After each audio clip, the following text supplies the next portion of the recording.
Non-binary elephant podcast. Hello ladies and gentlemen, welcome to the Non-Binary Elephant podcast. My name's Gareth Icke. With me I've got Jamie Icke. Before Jamie takes over and introduces today's wonderful guest, I need to get the housekeeping out of the way. The Non-Binary Elephant podcast is sponsored by Miles Franklin, where you can purchase physical gold and silver to protect your savings against the collapse of the dollar by calling 833-326-GOLD. Take us away, Jay. Today on the podcast we've got Australian journalist Eve Fisher. She's a 41-year-old woman who's been a journalist for nearly 25 years, including until recently and the past decade as an editor at a national newspaper. She now works close to home as a columnist and a sub-editor on a local paper in Victoria near Melbourne. Eve's also spent time as a high school teacher teaching English and a university lecturer teaching journalism. She spent what she describes as 4 crazy years as a municipal councillor representing the Australian Greens, and even spent a few weeks as acting mayor, so that's quite a CV. We're delighted to have her to join us. So, welcome Eve to the show. Oh, thanks guys for having me. No, thanks for coming on. It's a really important time in terms of press freedom, censorship, stuff like that, especially with Julian Assange, the major case at the minute, and you're our first journalist we've got on, so it'd be great if you wouldn't mind to sort of get your views as a journalist on press freedom and how that's changed since you've been a journalist. That's fantastic that I get to be the first journalist.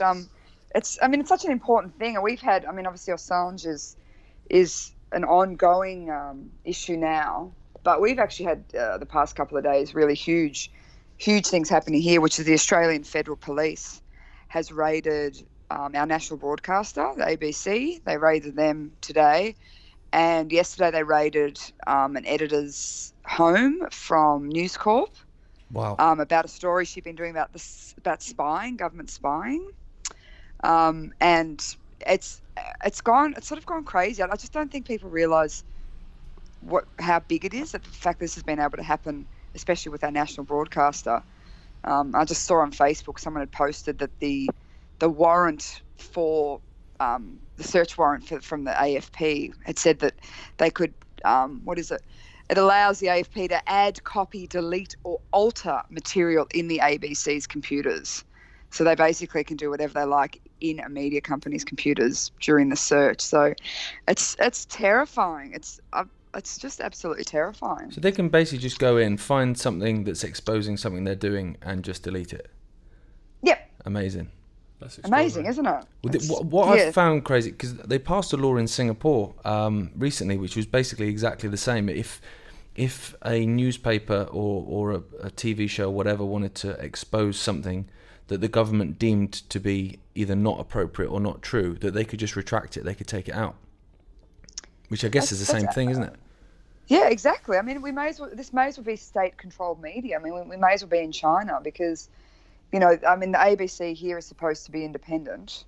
I'm trying to remember what your independent one is. I don't England, think they exist. Well, officially it would be ITV sort of, probably. Oh, ITV. BBC are the state broadcaster, aren't they? This is just sort of, nationalised media being sort of pretending to be independent media, because it's essentially the power's gone now from the ABC to report on, because the next time the government has a complaint, they're just going to send the federal police in again. And it's really baffling, but it's not. There's not that kind of revolution in the streets kind of feeling, which is what I expect. But it's almost like people just kind of go, oh, yeah, that's the government. That's what they do. See, I was just about to ask that. I was going to ask what's the reaction been. Because here, with that, I remember sharing that Singapore news story and a couple of comments from people that I deemed to be, pretty streetwise people were like, yeah, but that's a good thing, isn't it? Because it stops fake news. And you're like, are you being serious? Yeah, well, I think that's what people like, the control. I think they like that, because journalists have that kind of negative view. People have this negative view of journalists, and they go, oh, well, if they're doing fake stuff, or they're making up their sources, or they should be made to reveal their sources, or they should have to, the government has a right to protect their interests, if it's in the interest of national security, which seems to be a really common kind of buzzword, isn't it? Defense. Yeah. Yeah. But What they mean by national security is if the people actually knew what they were up to, they'd be in some trouble. That's basically it, isn't it? Yeah. That's the issue, isn't it? It's whatever we don't want you to know that we're talking about. We'll let you know when we want you to know about it. Yeah. And I think people sort of, I don't know, don't really care. I just, because I'm an egomaniac, I was looking at a opinion piece, the newspaper I work for, and it was just sort of a funny kind of off the cuff opinion piece about barbershops being sexist because they don't serve women. And I'm like, what? But there's women's gyms, there's women beauty salons where they don't, men can't go for a wax and all that sort of thing. Like, there's plenty of single sex businesses, and isn't that businesses' right to serve who they want? But it's gone nuts online. It's got, 250 comments on Facebook from people tapping into this issue. And yet my freedom of speech piece that I ran barely got 100 comments on Facebook because people are disengaged. They think that this is just what journalists go on about. And I don't know if people really understand what it means once you start losing your ability or press freedom, or you lose your ability to have freedom of speech. I don't think people realise what it looks like. No, I think China's too far removed for us, because even though it's just around the corner, people just kind of go, oh, it's just China. That's what China does. They don't see that we can be compared. No. Do you think it's because in a country like Australia, it's deemed this kind of free, happy, the free world kind of vibe, put another shrimp on the barbie kind of thing? It's easier to bring in stuff like that because people don't notice as much. I think you're right. I just had a piece that ran today about, the headline was stagnation, and it's just basically about nothing ever changes here. People are just sort of apathetic, and you get sort of used to the bad behaviour, and I think and sort of people don't really bat an eyelid anymore. And I don't know, I think they find other things more important, I guess. It's easier to be ignorant. It's easier to ignore everything and think it's someone else's problem because they don't see how it's going to actually affect them in real life. No, people care when it affects them directly, and until that point, I find it really odd, especially, I don't know if it's the same over there, but here certainly, I've always kind of considered myself to the left in terms of the liberal left. Like, I'm pretty, if you want to do something, fill your boots sort of attitude. And I find now that left has been hijacked so much, and it's them that are trying to shut everyone up. It's them that are pushing for censorship on people they consider to be the right. So everyone's a Nazi now, and everyone's just shut up. And I'm looking at them thinking, yeah, but you do realise you're next. I know, that's what I can't understand either. I'm the same. I've said in my email, I've been in politics as a Green. I've always considered myself far left, and all about social welfare and social justice and all that sort of thing. And now I've actually realised, having been attacked by the left because of my views on freedom of speech, it's almost like there's a new paradigm. Left and right just don't really cut it anymore.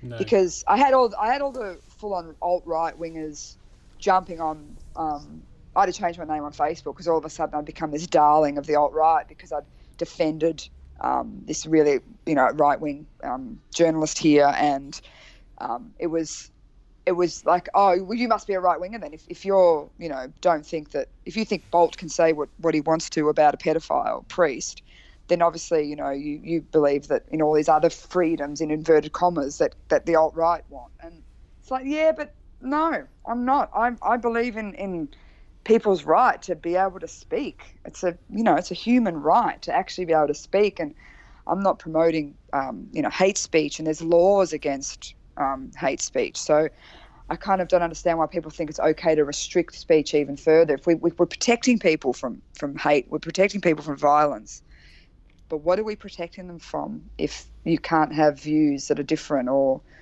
out of the box or not left wing and not right wing? Like your dad, I would not put him left or right. I think his views come into a whole other paradigm that doesn't weigh into either of those, and I think it makes people uncomfortable because they don't know where they sit and they can't label themselves properly, and it makes people go, oh, but if I believe in freedom of speech, then what about vilification of whatever, whether it's gay people or black people or whoever. I don't know, people get confused, and I think when they get confused they just tap out altogether.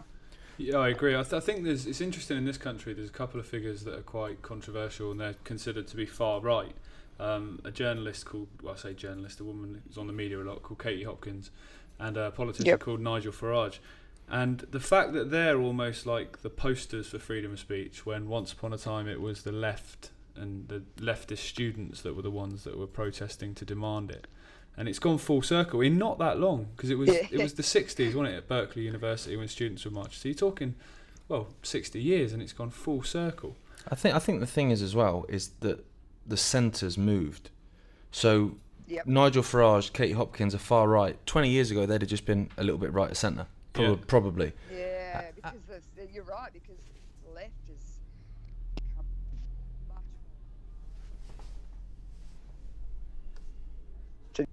more. But it's also, I guess, is there an inversion here at play? Is it, if I call them progressives, the ones that are the kind of keyboard warriors, that, the ones that were absolutely slamming me when I did my freedom of speech piece, I just call them progressives, because I feel like they're in their own league. They're in this sort of self-righteous kind of, we're right, we're correct, and, if you're not correct, you're a fascist, or, you're just someone that has no right to speak, basically. Yeah, and what I find a lot with that, and definitely you're right with the term progressives, they say things that make absolutely no sense, and they show how little they know. So they will describe people as Nazis, and they describe, he's just like Hitler, and you just want to, you do know who Hitler is, don't you? You do know what a Nazi is. He is. Because it's not like some bloke saying, I think we should look at levels of immigration. I don't think Hitler was saying, can we look at levels of immigration? It's not the same. And what it does, I find, anyway, is it dilutes the whole thing. So the actual Nazis that are out there are tied in with people that are not Nazis at all. They've just got a bit of an opinion that you don't like. It's the same with that you don't like. It's the same with the racism debate. Everyone is racist now, apparently. So therefore, the people that genuinely are, it's just watered down. There's no weight. Yeah, they're just blending in now. Yeah, 20 years ago, if someone called you a racist, you'd be mortified. Now, you couldn't care less, because you are for having the most basic opinion. Like, I was reading a story this week on the TV series over here, I don't know if you've got it in Australia, called Chernobyl. It's all about that era. Yeah, I've heard about it. I haven't seen it yet. Well, there was a story about people kicking off on Twitter because there wasn't enough people of colour in it.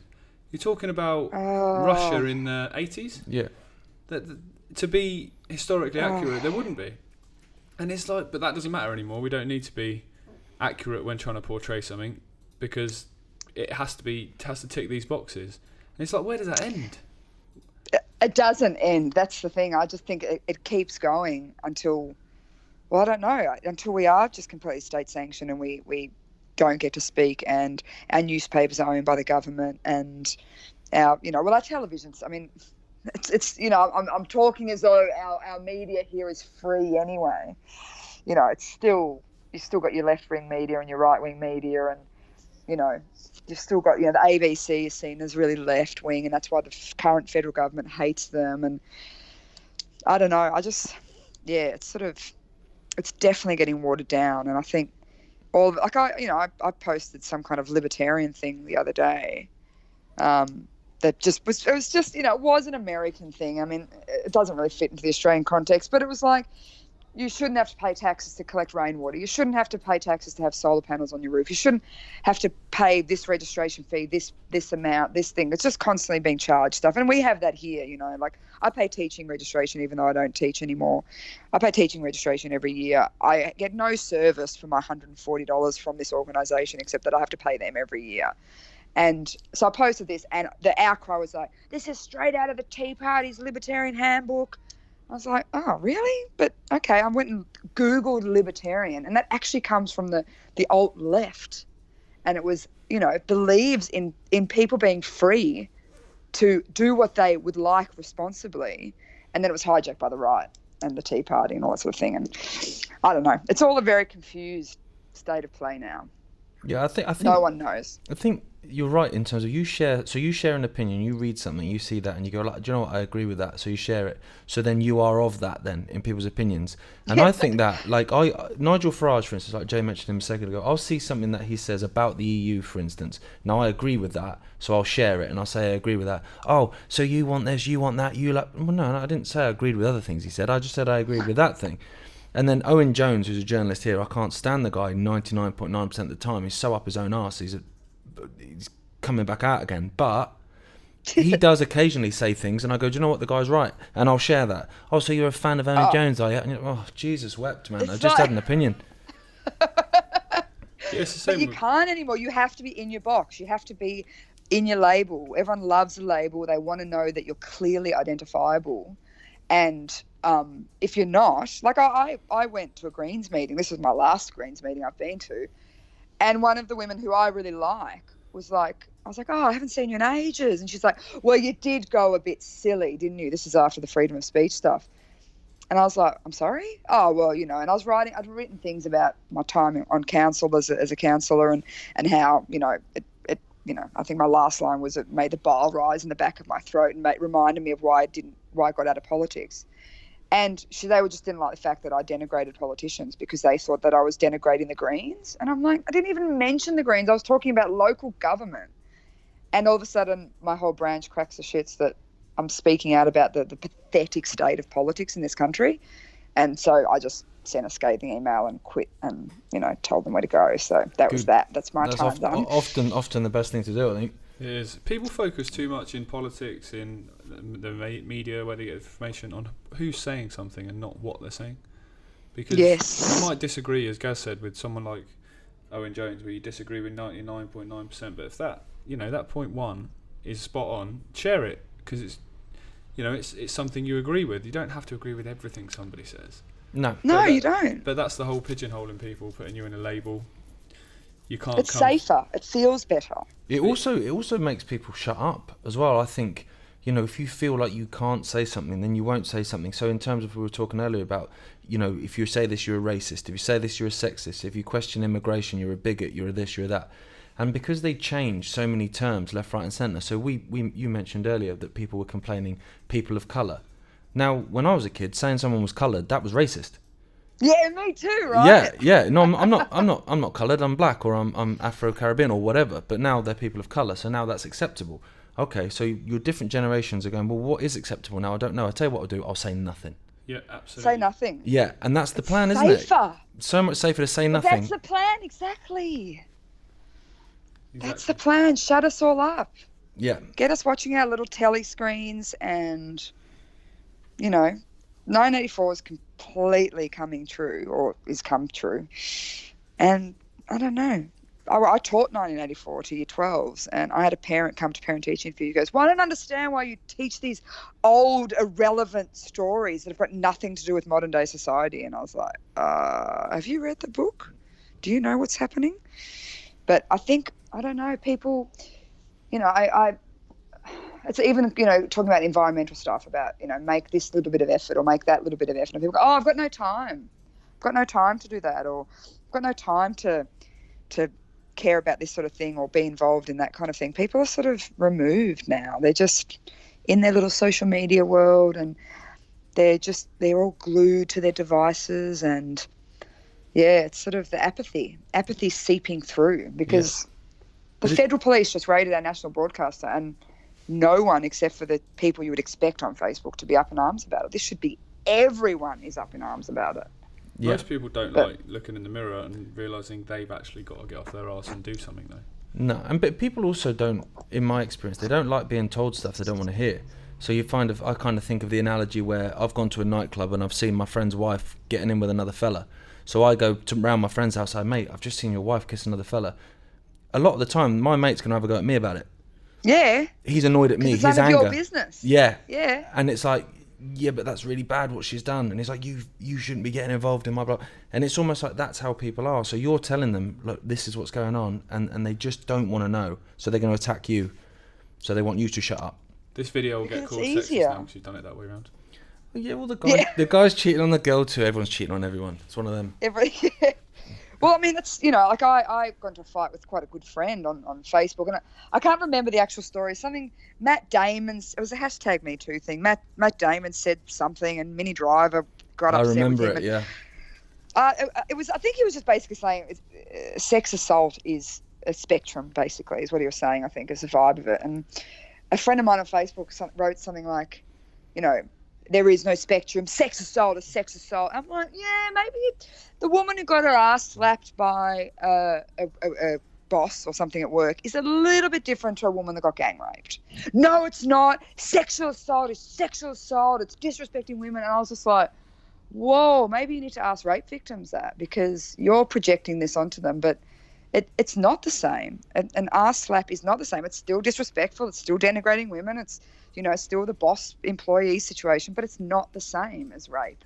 But you can't say that now because you just get hammered on Facebook like I did. I seem to get hammered on Facebook like a lot now.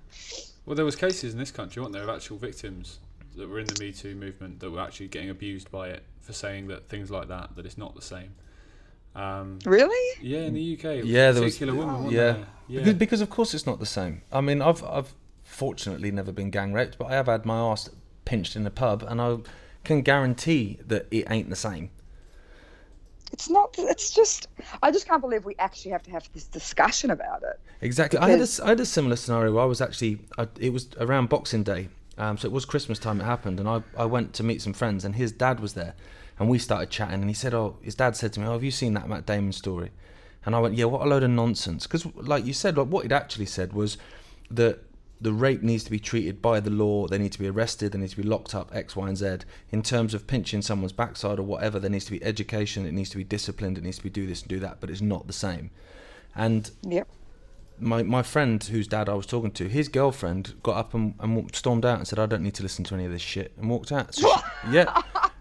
And so she was the same. She was annoyed by it. And it was like I'd said something out of line. It's like, but it's not the same in any way whatsoever. Same. No, of course it's not the same. The difference of men disrespecting women is very different to men raping women. And I don't know, but again, you can't do it because the progressives have come at you. It's the same principle as a small-time drug dealer giving a kid an eighth of weed compared to a Colombian cartel sending billions of dollars of coke into America. That's not the same. It's the same crime, technically. Not the same, but people would argue it's all crime, it's all drugs. Exactly. What's going to cause more harm? And the principle goes back to the Me Too movement. Are you going to be scarred for the rest of your life if someone slaps your ass? You're probably not. So, exactly. But you could quite easily be scarred for life, probably would be, by a lot of the things you've heard people like Harvey Weinstein do. Yeah, the Me Too movement I found quite odd, because when it first started, I was like, yeah, man, this is amazing, this is good. People like Harvey Weinstein, blah, blah, blah. And then I remember Tom Jones coming out and saying, he had absolute sympathy with the Me Too movement. He was completely on their side. When he was coming up through the industry in the, well, it would have been the 50s, he'd have come through as a young man. He was on the receiving end of that sort of casting couch type vibe, and he, blah, blah. And the Me Too movement went at him. This isn't about you. Jumping on board. Yeah, this isn't about you. This isn't about men. And it's like, Jesus, man, the guy's just been said he was sexually abused as a young man, and you're offended by that. And you've just written it off. Yeah. Well, they don't care. They've got their narrative. The most amazing thing about the Me Too movement for me was Miley Cyrus on it. And then have you seen what she wears when she does her shows? You having a laugh? Yeah, I know. It is extraordinary. It's I don't know. It's just that it's almost like the freedom of speech thing is it's versus political correctness. It's kind of they're sort of in the same camp in terms of one is preventing the other.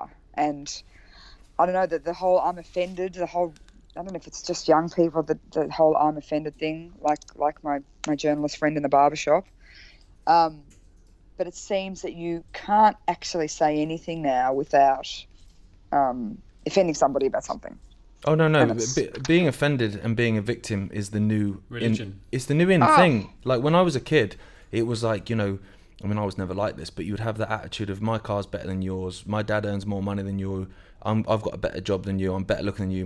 My girlfriend's better looking than yours, etc., etc. My brother could beat yours up. All that sort of nonsense. But now it's, well, I'm disabled. I've got anxiety issues. I've got this. I've got that, and it's all like It's a hierarchy. It's a hierarchy, yeah, and everyone wants to be Yep. at the bottom of it, which is extraordinary to me. Well, that's the whole. Again, to quote your dad, I think it was David that brought up about the whole trans movement hijacking the gay marriage movement, and well, that's what's happened in Australia. Like, it's kind of gay marriage. We've legalized gay marriage, so now that's forgotten about, and now all of a sudden it's other people's rights that we have to be thinking about all the time. And now we've got unisex toilets everywhere.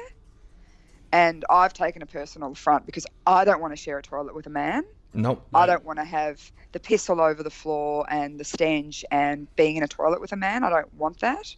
I understand that you might feel awkward going to a men's toilet if you're transitioning or whatever, if you're not knowing which toilet to go into. But the fact that they represent sort of maybe 1% of the population, the trans population here. But women, we don't get a say about, whether you feel safe sharing toilets with a man or whether it's just gross, or the fact that men don't want to share toilets with women. But no, it's too late now. We've just got unisex toilets everywhere, and that's just the way. It's just what's happened. Well, the society we're in today, the worst thing you can do is be in a majority. If you're in a majority, you're getting nothing. I think women are getting more of a bad rap. They are, I think, Well, especially like you look at women's sports. I mean, geez, that is insane. Yeah, there was a case of I think it was MMA fight, a transgender woman fighting a natural born woman, and she ended up with a fractured skull. Yeah. I'm shocked. In boxing, did you say? Yeah, it was. Well, it was MMA, so it was even more aggressive. Yeah, just beat the living hell out of her, cracked her skull. Oh yeah, but she was born a man, but she's got no advantage. Are you having a laugh, mate? I shared the story going, what the hell, and I got jumped on. Yeah, we will do. But But you can't. How can they say that? I mean, I talked at my old newspaper. I talked about the transgender thing in sport, and I used to work on sport myself, and everyone on the desk was like, "Oh, we completely agree with you, Eve, but you know that we can't say this." I'm like, "Yeah, of course we can't, because you're not allowed to." But the fact that anyone can think that it's comparative, like, or was it you guys that shared was it a runner or a? Yeah, there's some kind of really tall guy on the dais. He's like the tallest. Yeah, guy, the cycling seems the to be the dais. big thing as well. Cycling. Yeah. Yeah, that was it. But Again, you can't say anything because you're being anti something. Yeah, of course. You're being discriminatory. But no one's going, well, what about these sports people that have worked, or that woman boxer worked their whole careers to get to this point? Now they're facing a man. She was facing a man in that fight. Yeah, and it's not only is it it's sad from that perspective that you could work your entire life for something, and you could sacrifice everything, and you're still not necessarily going to get where you deserve to get. In the combat sports, it's seriously dangerous. Seriously dangerous. Of course it is. And the thing is, like, Well, she's got a fractured skull. Like. Yeah. Because I work obviously in fitness, and obviously I've got that knowledge in terms of anatomy and stuff, and you have conversations and you say this is a disgrace, and the comeback is normally the same really, which is it's pretty kind of quite it's not really vitriolic at first. It's basically like, oh well, they are taking medication to bring their estrogen levels up and their testosterone levels down, so I think it probably is fair. And then when you hit them back with facts, where you say, okay, well, bone density, pelvis shape, muscle mass, VO2 max, lung capacity, stuff like that. Instead of going, oh shit, mate, that's a fair point, actually. Then that's when the vitriol comes. When they can't win the argument because you've hit them with facts. Then they just attack you. Yeah, and call you a transphobe. That's a good one, or a turf. The fuck that is. What the hell is that mean? I don't know. It's some new term now. All the women that are basically speaking out, Sharon Davis, people like that are speaking out, Martina Navratilova, they're all called TERFs now. She got hammered for it. So hammered. Yeah. It's just completely hammered. She did apologise, didn't she? Didn't she do a bit of backtracking? Which annoys me more. That annoys me more. But what, as well, in terms of the LGBT movement, like, Navratilova was huge. She was a world champion, one of the most successful female tennis players in history, if not I think, in terms of titles won. Maybe Steffi Graf's a bit ahead of her, but either way, massive. She was the first openly lesbian, came out at a time when it wasn't okay, really, in terms of society, especially not in a lot of areas of it. So she put up with all that shit. And then years later, the young people in the LGBT movement that, to be fair, kind of reaping the benefits of her putting up that shit Yeah. and breaking down those She was- barriers, and now attacking her for having a legitimate, scientifically accurate opinion. I just really felt for her. Yeah, I same. really felt for her. Yeah, I'm And I annoyed was that she sad, apologised. like you said, when she apologised, I was like, no. Exactly, Hold that's your the ground. She was a trailblazer. She was a trailblazer, and she was a gun. But that's the worst thing that you can do, I think, is apologise. Because what are you apologising for? Because you're right, and you know you're right, which is why you've said it. And the scientific facts, biological facts, they're all behind you. They back you up. So you know, people need to just, I would say grow a pair, but that's sexist to say that now. But You can't say that either. no, but people do need to just kind of stand up and go, well, yeah, all right, you're going to give me some stick, but I'm right. So that's me done. Well, there's a comedian over in this country called Ricky Gervais who was interviewed, and he said, "You're told you can't say anything now. You can. You just have to decide whether you give a shit about the backlash you're going to get for saying it." Oh, I think I read that quote too. Yeah, he gets a He's lot of great. stick now, but he's great. I mean, he's not backing down at all, and I love it. Yeah. Yeah, because that's the thing. It's like, do you care about the response? Like, you know, even with my sort of little column in my little newspaper, I still separate my hard-hitting stuff with just some softer stuff, because you can't, the barrage you get, you kind of got to really steel yourself for it. Yeah, absolutely. And it's kind of like, oh, can I be bothered? You know, like the freedom of speech one, all the Greens, progressive lefties on Twitter, they weren't just hammering me for the writing. They were like joyously laughing at the fact I was getting hammered. They were going, have a check of it, look at how she's getting slammed. Da, da, da, da. Like, they were just all celebrating the fact that I was getting, you know, completely. I doubt they have a lot to celebrate in any other point of their lives, really, to be fair.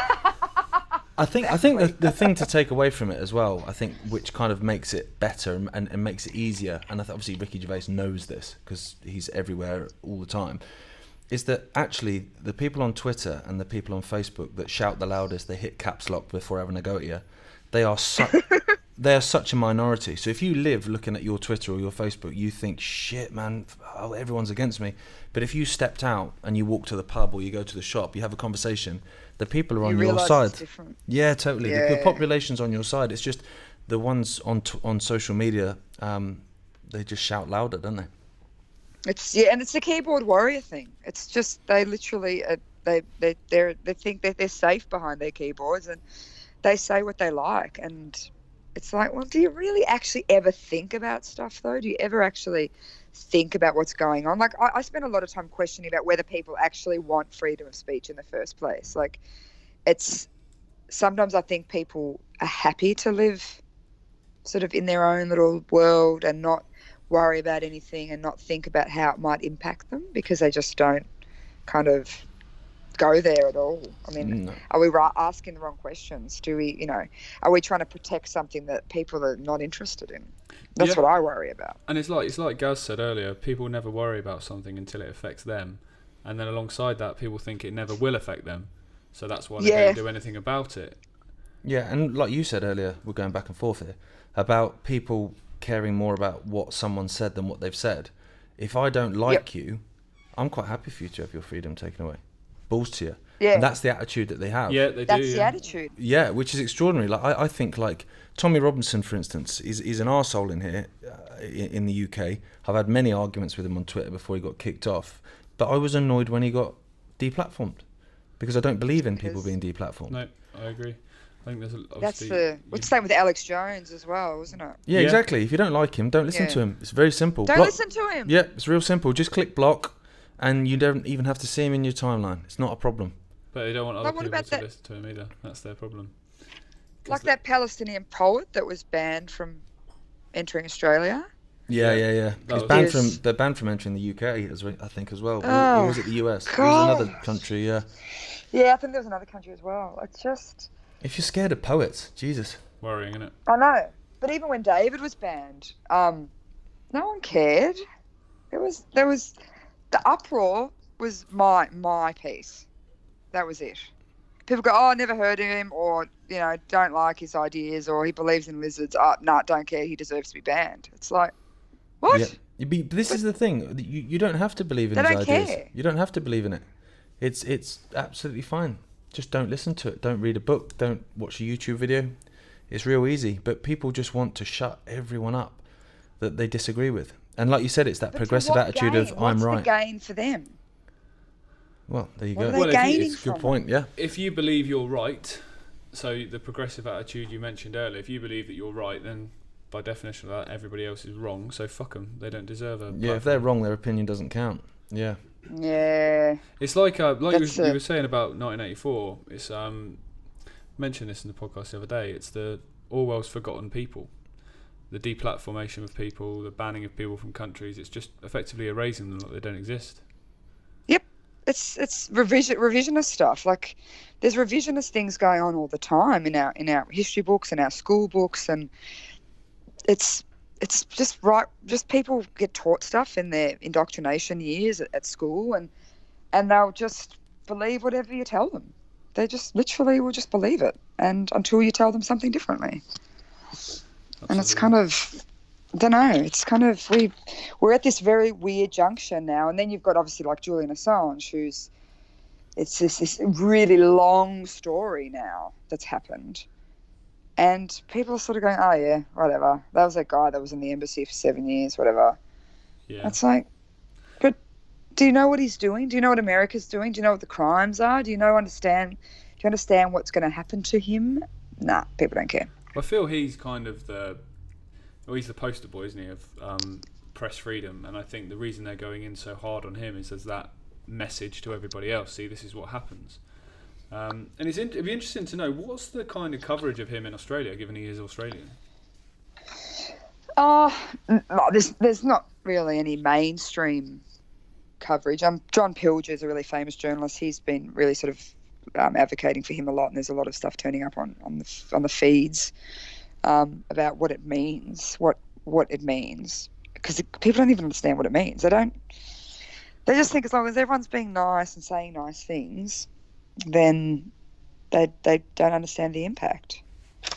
And I just think people are sort of a bit tired of Julian Assange here. No one's really taking any notice, and our government's certainly not helping him.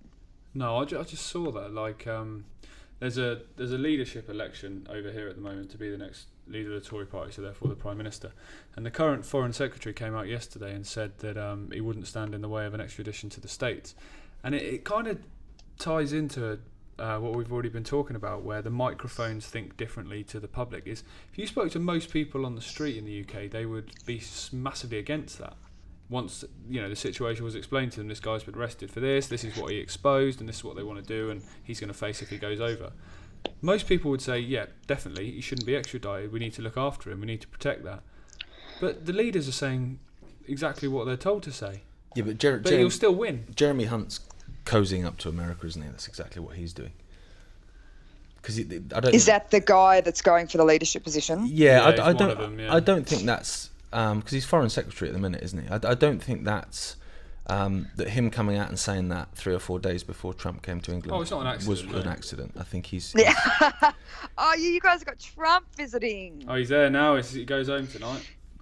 Oh, thank goodness. Yeah, It's there's been we've had more coverage on Trump. We get more coverage on Trump, on the royals, your new baby royal, TV shows, Game of Thrones, than we do about Julian Assange. Yeah, of course you do. All the important stuff. All the important stuff. It's it's extraordinary. Yeah. It's Yeah, it's never. I don't know. Like I sorry. I was going to say I think we're at a bit of a crossroads now with it, though. Massively. I think it's coming to a head now, isn't it? And I think if Assange does get extradited to America and they stick him away for 150 years or whatever, I think that's what it was, wasn't it? It was, yeah. It was something insane. He won't last a year anyway. But if he dies in silence and people just carry on watching Game of Thrones, then I think that's pretty dark, really. But you never know. People can surprise you from time to time. They might just. I mean, how do we get people to wake up and see what's going on? How do we get them to see, like the totalitarian tiptoe? How do we get it? How do we see that people are slowly being silenced? I think knowledge is the key. I think genuinely people will know a bit about it. So like we've said about Assange, people will go, oh yeah, is he that guy, like you said, lived in the embassy for 7 years? Wasn't he up for some rape charge or something in Sweden? Yeah. And that'll basically be all they know. And like you said, when you want to say to them, like, well, you do realise what he said and what he exposed and this and that and this. And then I think you'll find people are a little bit more kind of, oh shit, yeah, man, no wonder they want to get rid of him. And then they wake up that little bit more. Yeah. So I think knowledge is key, because without that, you've got nothing really. And I think, but that's why they're deplatforming everyone. That's why they're trying to shut everything down and demonetize stuff. And obviously, it's all well and good demonetizing it and leaving it on there, but if people can't make money to live from making videos, then they're not going to make them. But if you get deplatformed like Jones from YouTube, can't you just have your own website where you just run your videos and just make sure your marketing is getting people to your website? I don't understand the power of YouTube. Excuse my ignorance on this. No, there's various different platforms which we're on already, and I imagine Alex is on already. But the thing is, a lot of clicks on Alex's videos, on ours, on lots are suggested videos. So people, you'll watch a video maybe about say the paranormal, and then you'll go in the right side of it, you'll see a video where, say, our dad's spoken about UFOs, and you go, click on that. And that's where a lot that happened to me yesterday. I was watching something unrelated to you guys, and the David Icke video popped up as a suggested video. See, that's where a lot of the traffic comes from. So what we've found now, while our YouTube video's not been deleted or anything, a lot of the videos get demonetized, and a lot that they leave up are shadow banned, and they actually admit that they do that. They say, like, that video won't display anymore. So it's not banned. If you click on the video URL, you can watch it, but it won't show up in suggested videos, it won't show up in playlists or anything like that anymore, which is where a lot of traffic comes from. Well, I tried to share an Icke video in a private message in Facebook to a friend of mine in Canada. I don't know if it was a locational thing or if it was just Facebook, but I wouldn't said this content's been removed, and I wasn't even able to share it privately. Wow, that's a new one. I've not heard that. Doesn't surprise me in the slightest. I just was like, that had never happened to me. And it wasn't like, well, I mean, it was just a normal David Icke video. I don't even know what one it was. It was just, He'll be wearing either a blue or a purple shirt. Yeah, that's the standard. Yeah. Exactly. But the website's banned in schools, it's banned in government buildings like office blocks and stuff like that, councils' offices, prisons, yeah, left, right and centre. Because he's so dangerous. I know. It just baffles me. I know. But that's the thing though, knowledge, like we're saying, like knowledge could potentially be power, so that's why shut people up, shut them up. Shut them up. Just keep. I'm reading the book On Offence. It was written in 2013 about the whole political correctness thing, and the guy's got a Tolstoy quote in it, and it's like, everyone wants a revolution, but no one wants to change their bad behaviour. So it's like people don't want to change. People don't want to lose any of their rights to do things, but then they realise that, well, actually, if you, insult someone or be politically incorrect, then that's part of that freedom as well. But they don't get it. People don't. I don't know. Maybe I sound really futile. Maybe I sound as though everything's really futile. No, I get days like that though. A lot. I like that saying's very good. People want a revolution but don't want to change their bad behaviour, because that is true. Most people would go, yeah, it's got to change. Like, what are you going to do about it? Well, nothing. What are you going to do about it? Yeah, most people want that, and that's where we play into their hands as a a general race, if you like. Saying us, we play into their hands, because giving our power away is easy, because letting someone else deal with it, letting someone else look after you, letting someone else take care of stuff, it's easy. Easy. And obviously, if they've not got your best interests at heart, which we've clearly seen the establishment hasn't, then it's easy to take over. Well, it's like our phones listening to us, right? So I'm just constantly getting ads that are based on things I've talked about, and I got a Jesus ad the other day, like a join some church or something. And I was like, Jesus? Why have I got a Jesus ad up? And then I realised because I say Jesus all the time. I'm always going, Jesus. Amazing. Or just, as swearing. And I was like, because I couldn't figure it out. And then I was like, oh, it's because I'm Jesusing all the time. See, that's why I'll be getting adverts for bollocks all the time. Yeah. Like when my dad was sick with Alzheimer's, and my mother and I constantly talking about Alzheimer's, back and forth, ads, both her and my feeds, full of Alzheimer's stuff. Really? And we know our phones are listening. We know that Alexa or whatever those little devices you have in your house are listening, and we know that our computers are spying on us, but we're still all on our computers, we're still all on our smartphones. So I don't know where the break begins. Where do we? My boyfriend's off. He's disconnected. He's just got one of those old school press button phones that make phone calls like that. Yeah, a friend of mine has just done exactly the same thing. Gone proper old school away and off the grid.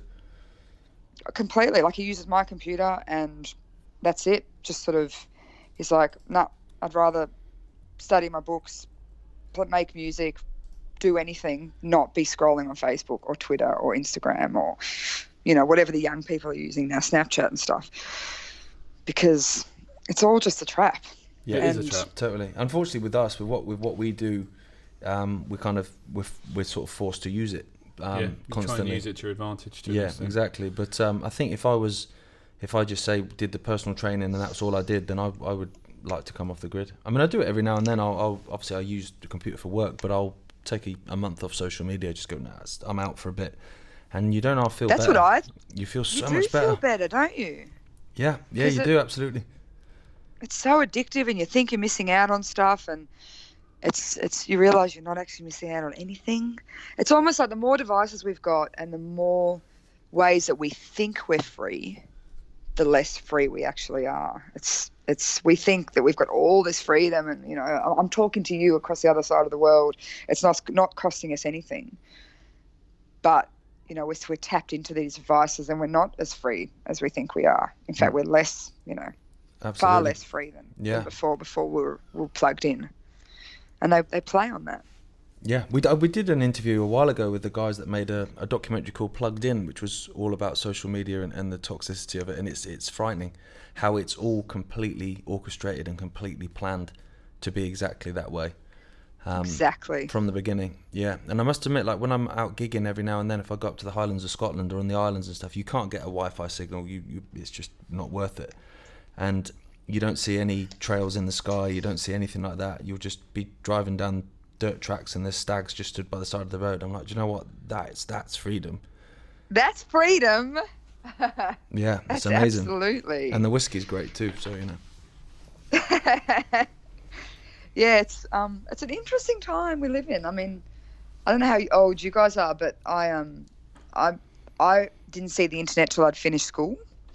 So I totally graduated out of school, no mobile phones, no internet.